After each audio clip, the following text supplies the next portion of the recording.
Greetings my lovelies, and thank you for stopping by the circle today. This video is going to be another installment in my writing process segment, I guess. I really am struggling every time to try to figure out a name for that damn thing. Anywho's, we have talked about a lot when it comes to the writing process in its entirety. We have talked about idea conceptions, story structure, plotting, characters. We've talked about editing. We've talked about betas. We've talked about outlining and breaking down your schedule and so on and so forth. But now we really have to do the very big pivot one, because it is two distinct, clear paths, and that is how you're going to publish your book. So let's get started.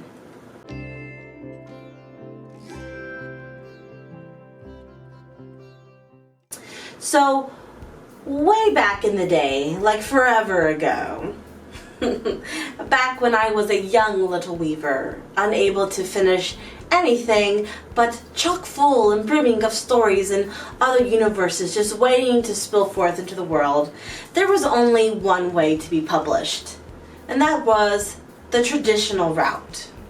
But nowadays, have another lovely option for us, and that is indie publishing. Now, indie publishing kind of has like two little subcategories. You have indie publishing houses, which are either very small publishing houses or writers that group together to sort of pool their resources and they publish each other's works. But then you also have the straight up indie author who does everything. So what I'm going to talk about today is the merits, the pros and cons really, of each path, traditional and indie. But when I talk about indie, just bear in mind I'm talking about the hardcore indie, alone type of writing. Alrighty, so let's go ahead. First and foremost, traditional. So I'm going to summarize traditional publishing pretty much down to 5 basic steps. And when I say basic, I mean hella basic. So let's go ahead and just roll right on into it. Number 1, write your fucking book. You have to have a finished story before you even begin to think about traditional publishing. Unless they already have you, they don't care about what you're working on. Step number 2, professionally edit and revise your story.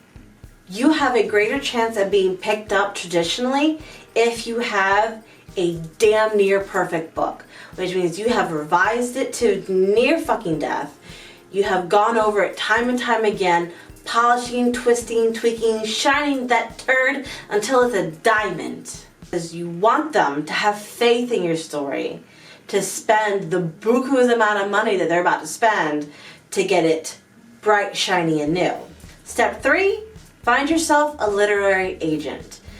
This is kind of one that I'm including with like an asterisk beside it, because sometimes publishing houses are willing to accept manuscripts and submissions from people who do not have an agent. However, it is a very finite time, and 90% of the time, hell, 98% of the time, you are going to miss that window. Vast majority of publishing houses will not accept unsolicited manuscripts. And unsolicited means that you have no agent, you have no one to represent you. So that's why I included this step, because in all honesty, it can't hurt you to have one, and if you can't get an agent, 9 times out of 10, you're not going to be able to get a publishing house. If they pick you up, step number 4 is working with the publishing house. Their editors will rip through your book and you will have to revise it all over again. Their cover designers will start working on it right away. You may even have to change your title because they realize that the title that you have isn't going to work in the market.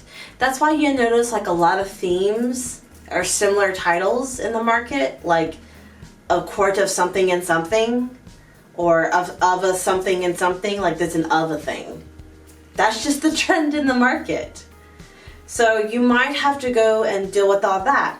But once that's said and done and the publishing house is satisfied with your piece, they will format it, slap it together in a book, and then help you devise a marketing plan. Now you will still have to market yourself when you are traditionally published, but it's less of your bookie book and more of kind of like your personality, if that makes any sense. Because you want people to like you as a person so they'll be more inclined to buy your book. Yes? No? Did I lose anybody yet? Trust me, it makes sense. Now, this can take years, decades, a lifetime. You can get so many rejections that you're just swimming in a sea of no thank yous. And that can be very disheartening. So if you're gonna go this route, you have to have A, hella tough skin, and B, trust your novel in its entirety as it is. So whether you have to lie to yourself to make you truly believe it in your moments of doubt, then that is what you have to do. Because otherwise, you're just gonna have a finished novel that you'll never get to share. The plus side is that you don't only have to really worry about writing your damn book.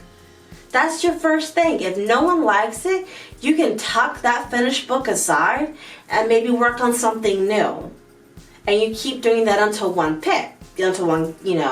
takes off or gets chosen. And then if you want to, you can go back to the ones that originally got rejected, tweak them a little bit more with the things that you've learned, and release them. And I really think that's what a lot of traditional writers do, especially the ones that seem to be able to pop out a book that's like a chungus every year. I guarantee they probably have been working on that one for a while. So now we're going to talk about the indie publishing. So the first step of indie publishing is finish your story. Write the damn book. Get it done. Don't drag your feet about it. Get it done. Step number 2. Professionally edit and revise your story. And I can hear some of you now. That sounds exactly the same. Yes, because for the most part, you need to finish your story and have it professionally edited and revised before you release it into the world. This is non-negotiable at all. Someone other than yourself has to read and look over your story. Sorry. Number 3, find a cover designer / formatter. And if you would like to have a few tips and tricks on what to do with your cover designer, click the little card thingy up here from my previous video last week where I talked all about covers. It had its own video. Trust me, you'll love it.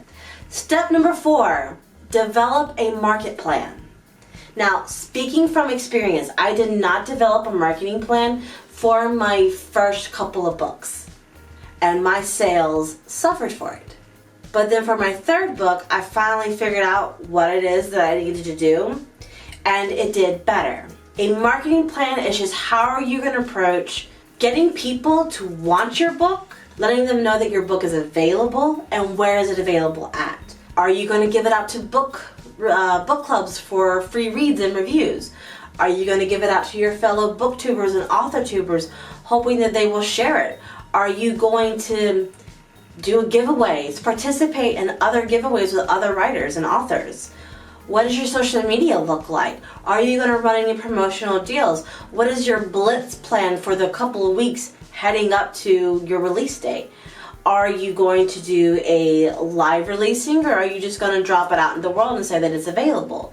Are you going to have pre-orders so you can do book signings? These are just some of the things that you have to think about when it comes to your marketing plan. And even after your book is released, you have to have an idea or a plan of how long you're going to keep talking about it, and other ways you're going to keep pushing it to the forefront of your readers or the world's mind. And step number 5 is releasing your book out into the world. So the benefits of being indie is that you have total control over everything. If you have been writing fantasy for a long time and decide you want to switch it up and do the science fiction or fairy tale retelling or this historical fiction story that you've had in the back of your mind forever, you can do that without having to prove your point. Or bitching and arguing with somebody about, well, your contract says you'll give me so many of these. You have free and total creativity. If you want to push an agenda, good or bad, but preferably good, you don't have to argue about with somebody over, I don't know, this is quite politically correct. We don't want to turn off away old readers if you're, kind of switching more towards a diverse book, because you'll be amazed at how many people argue over diversity. It's not a trend, it exists. There are more than one type of people in this world, whether it be skin color, sexual orientation, gender identity, and religion. Get over it. Anyways, off my high horse. And you can get this process done considerably faster than the traditional route, because you're not trying to find a literary agent and you're not trying to find a publishing house to take you. However, this does not mean that you can just push out crap. Some people do. Some people just push out as many books as possible to try to get that sheer volume, and you get quantity over quality. Now me, I don't mind taking a year or so in between books to really develop, write, and revise, especially like when I get a good rhythm going, I can put down some words, but not everyone has that option. But it still will happen a whole lot faster than if you did the traditional route or trying to get into the traditional. Once you're in the traditional, things move along at a much faster pace. Downside, you have to pay for everything. You have to pay for the editors, the multiple edits. You have to pay for the cover. You have to pay for the ads or the programs and softwares that you use to generate those ads. You are responsible for everything. So not only do you have to be a writer, you have to be a business person on top of that and a social media person on top of that. You have to act like you are 3 separate people at once. And let me tell you, if you also have a day job on top of that, like I do, it is exhausting. I am working sometimes to 10, 11, 12 o'clock at night during the school week. After teaching all day long, going to the gym to try to be healthy with myself, and having a social life. And then I will sit down and I will write, revise, work my social media, script my authortube things, and read books so that I can also do reviews because I'm an avid reader as well. Yeah, it's a lot. It sucks. Sometimes I go crazy, but it's okay because I wouldn't dream of doing anything else. But when it comes down to picking which path you want to do, it really all just boils down to you. If you know that you are shitty when it comes to like business plans and things of that nature, you might want to go the traditional route. Just know that it's going to take it may take a long time to get there. If you don't want to deal with any of that and you know you have a semi-good head and are willing to put forth all the extra work and everything like that and dumping all that money into it to produce everything yourself so you can have that total creative freedom, go for it. Both routes are valid. Traditional is not better than indie, and indie is not better than traditional, and in every which way is in between. If you have a great story, get that shit out there in the world and drop it down on my social media so that I can read it for myself, because I love supporting my fellow writers, especially my indie people. So that is all that I have for you today. And if you have any other questions about traditional versus indie, or maybe you just haven't quite hashed it all out yet and you want to talk about it some more, please reach out to me. I don't mind. I don't. Like, I just told you guys that I'm stressed the hell out, but I will give every last ounce of myself to help people. Like, I don't know. I guess I'm an Uncle Iroh, where, I'm willing to go into exile to completely help somebody else achieve their dreams while still working on my own. And as always, I will see you next time. Bye.